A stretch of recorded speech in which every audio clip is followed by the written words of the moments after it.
Hey guys, welcome to my YouTube channel. Omobolanle Adenle is my name, and in this video I'll be sharing how I spent 12 good years on a 4-year course in Obafemi Awolowo University. My matric number is LAL 2010-050, so I entered 2010 and I'm convocating on the 9th of December 2021. I'm sure you have so many questions right now, like this game must be an olodo, like a big one, like what the heck, 2010 2021, what happened and all.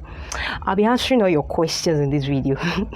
So if you're an undergraduate or you're intending to enter into the university, polytechnic, I'm sure you learned so much from my journey so far. What I did wrong, what I could have done better, what I even did right. I was expecting to yield a better result, but it didn't really yield the expected result. I know. I'll be sharing everything in this video, and trust me, you will learn so much from my journey so far. So I entered 2010, I gained admission 2010 into the Department of Linguistics and African Languages, Obafemi Awolowo University. I was still very young. I was 16 years old then, and I've done JAMB twice at 16 years. I was tired. I was already getting bored of staying at home because my mom won't let me rest. I'm always learning one thing or the other. I'm either learning Microsoft Word at the cafe, or I'm learning hairdressing, or I'm learning bead making. Like I was I was just tired of, once I'm done with one training, I'm learning another one and all. So I was just tired. I just wanted to leave home. I couldn't wait to get the admission. And finally, I got the admission. Ooh! You need to see the way my dad carried my box on his head to my room in alumni then. Part 1, I was cutting. I had to stay with a friend, Dorcas, because I registered late and I didn't get admission early enough. So I had to stay with a friend for the first semester. I think I got my accommodation towards the end of first semester before I moved to my apartment, my own room, my own bunk in Mozambique. So I was really happy when I gained admission. And one of the things I did wrong, like when I started out, was I put in my best foot initially. Part 1, like everyone was just trying to, like, this is it, we are here for it, we are here for the course, we are here for academics, and we were focused exclusively on the academics.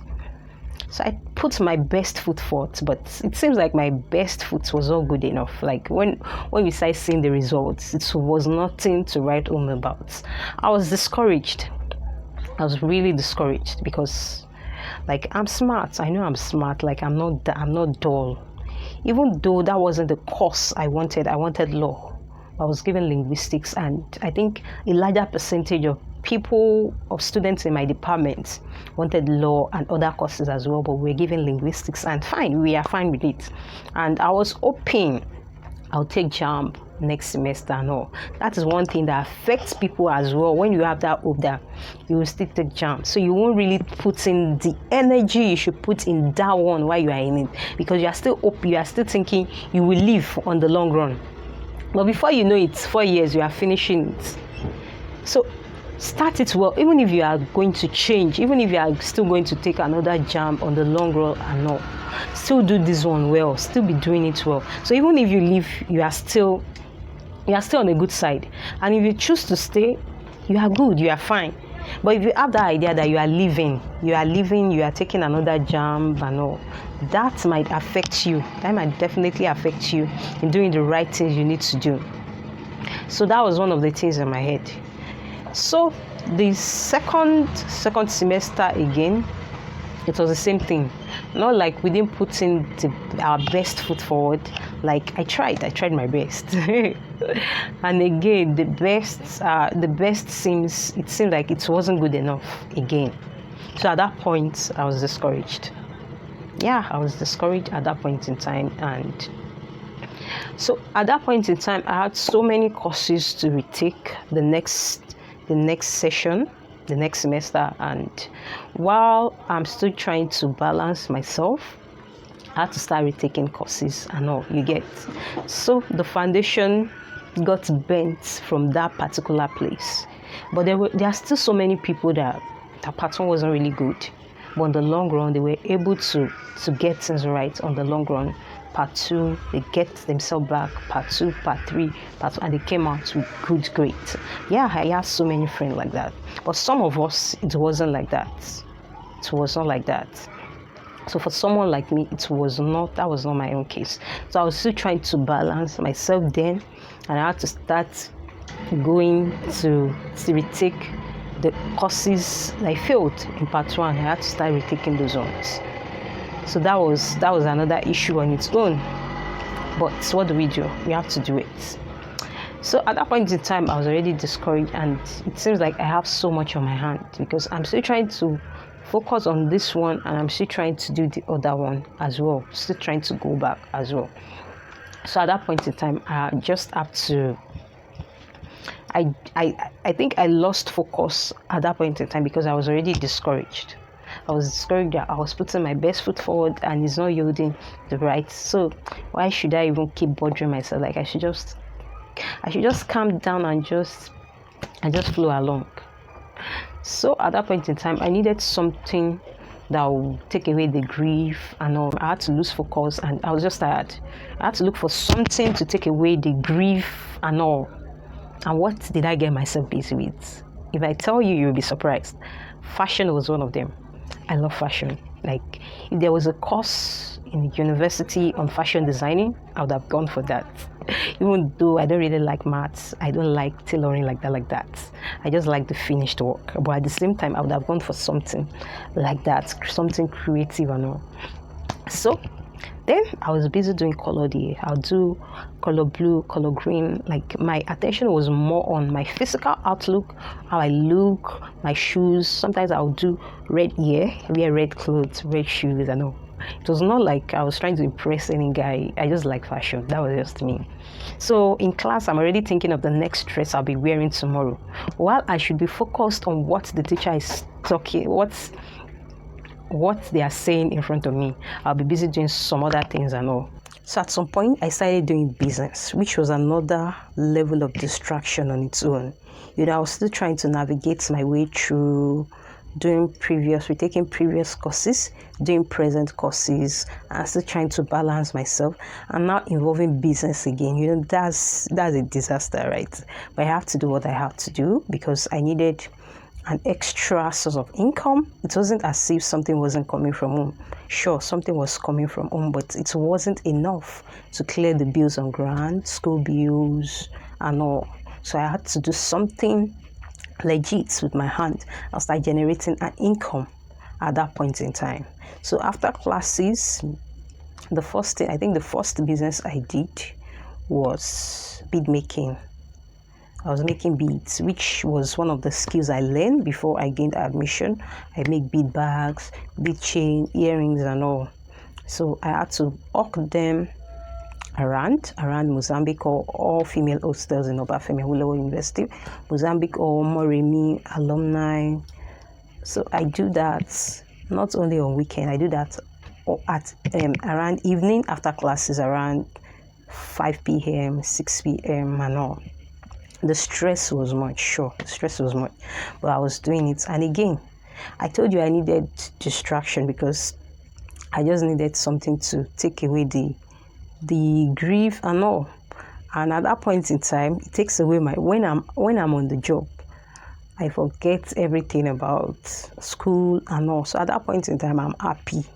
Like I'm happy, like I'm away from real life.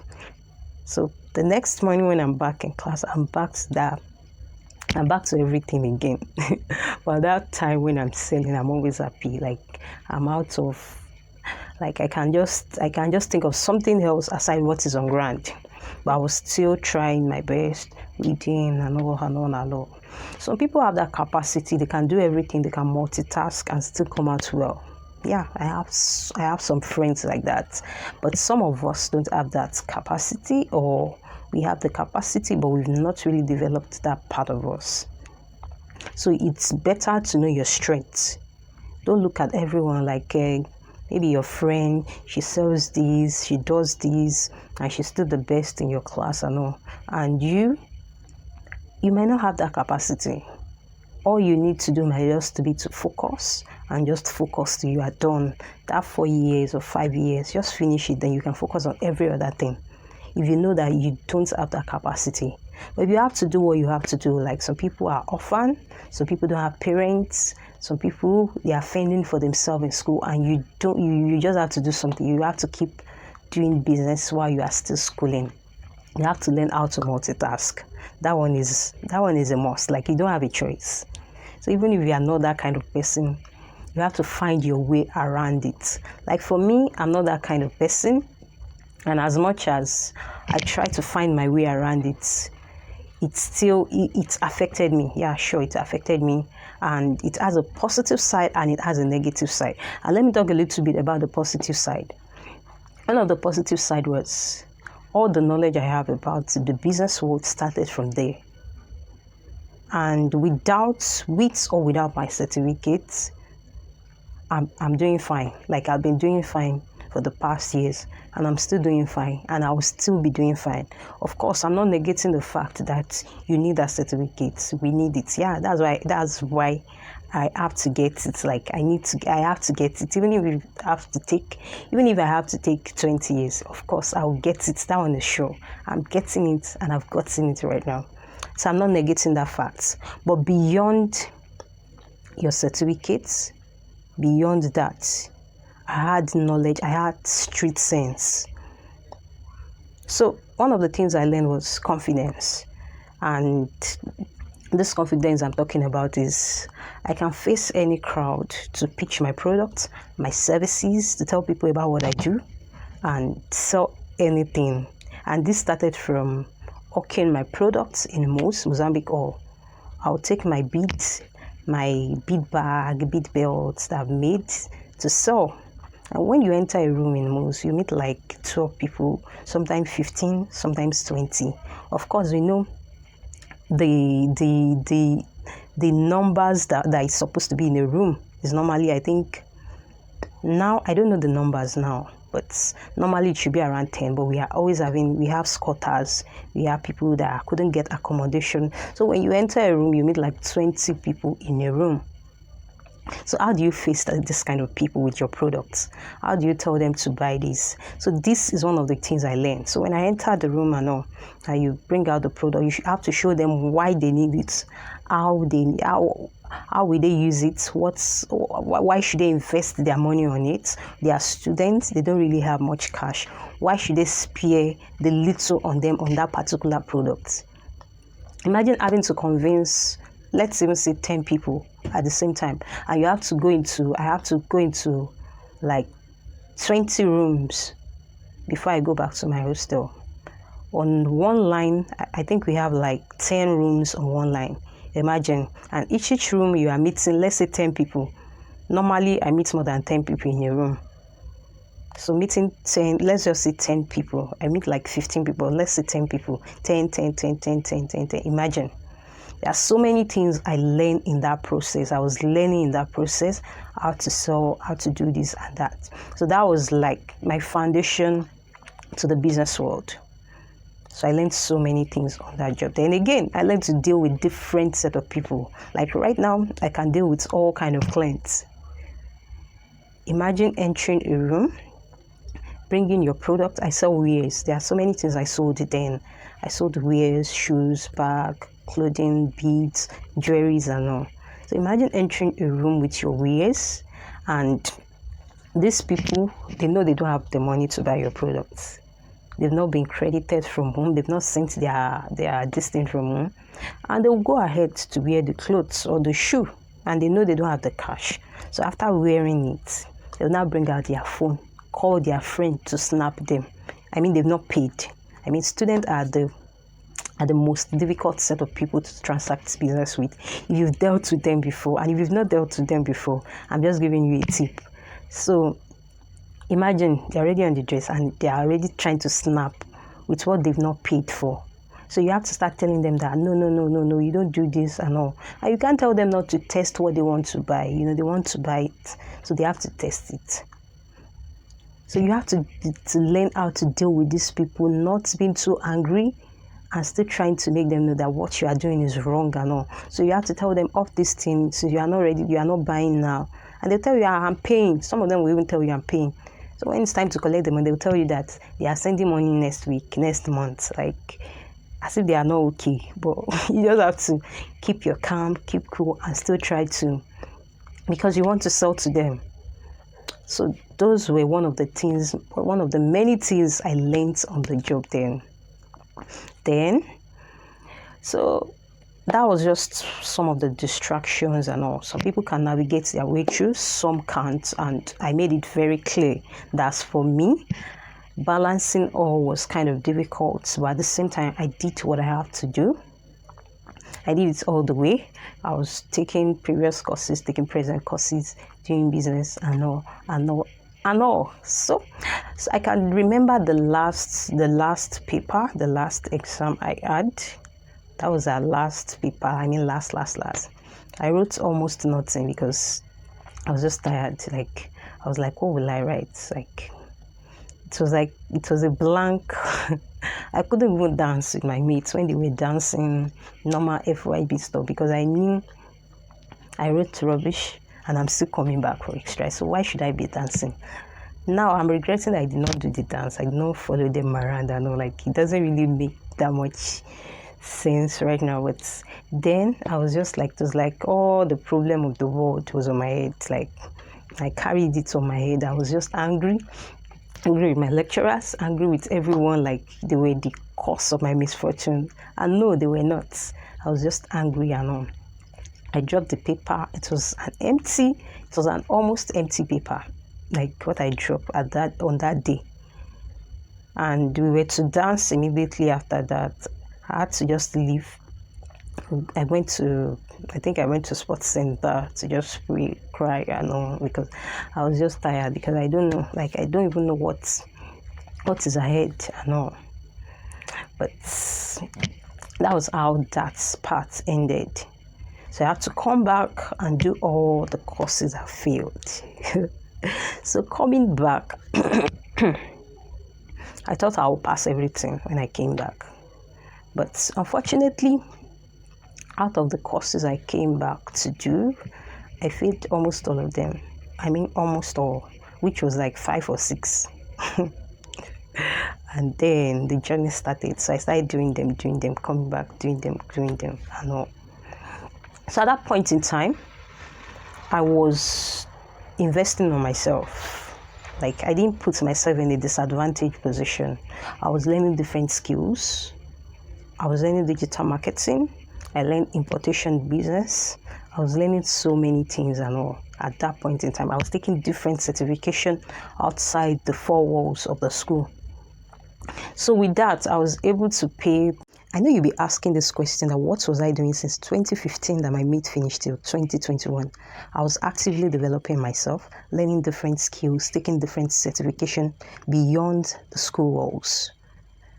And I became so good in my craft to the extent that I got press interview on This Day magazine, Nigerian Tribune, Guardian newspaper.